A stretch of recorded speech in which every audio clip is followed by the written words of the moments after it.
নমস্কার বন্ধুরা, আজ সকাল সকাল রান্নাঘরে চলে এসেছি একটা জবরদস্ত ব্রেকফাস্টের রেসিপি নিয়ে। তো আজকের আমি করব পাউরুটির পরোটা।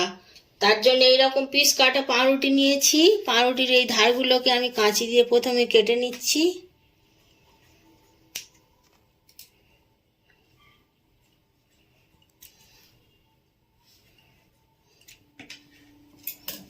এবারে একটা বেলনের সাহায্যে একটু পাতলা করে নিচ্ছি পাউরুটিগুলো।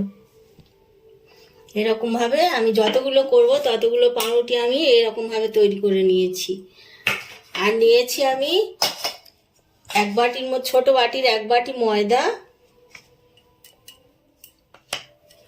এর সাথে দিচ্ছি আমি একটু পেঁয়াজ বাটা, একটু আদা বাটা আর একটু রসুন বাটা, আর দিচ্ছি একটা ডিম। একটা ডিম ভেঙে আমি এর সাথে মিশিয়ে নিচ্ছি। দিচ্ছি একটু পরিমাণ মতো লবণ আর একটু মরিচ গুঁড়ো। খুব বেশি ঝালও হবে না, ছোট থেকে বড় সবাই খেতে ভালোবাসবে, এরকম ভাবে তৈরি করছি আমি। আর এর সাথে দিচ্ছি আমি জল।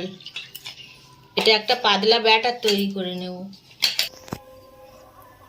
ব্যাটারটা একদম রেডি হয়ে গেছে, এইরকম পাতলা পাতলা মতো তৈরি করে নিয়েছি। এবার আমি উনুনে কড়াই বসিয়ে দিয়েছি পরোটাগুলো ভাজার জন্যে। কড়াইটা গরম হয়ে গেছে, আমি সাদা তেল দিয়ে দিচ্ছি। আর এই কাটা পাউরুটির পিসগুলো আমি এই ব্যাটারের মধ্যে চুবিয়ে তেলে ছেড়ে দিচ্ছি।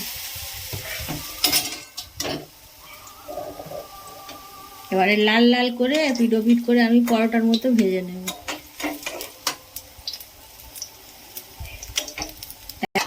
উল্টে দিচ্ছি আর এক পিঠে তেলে। এই পরোটাটা ভাজা হয়ে গেছে, আমি তুলে নিচ্ছি। বন্ধুরা, সমস্ত পরোটাগুলো আমার ভাজা হয়ে গেছে। চটপট পরোটা খেতে ইচ্ছা করলে এইরকম তাড়াতাড়ি চটজলদি করে ফেলবেন, খেতেও ভালো লাগে আর সবাই ভালোও বলবে। এর সাথে কোনো তরকারি লাগে না, আমি টমেটো সসের সাথে পরিবেশন করলাম।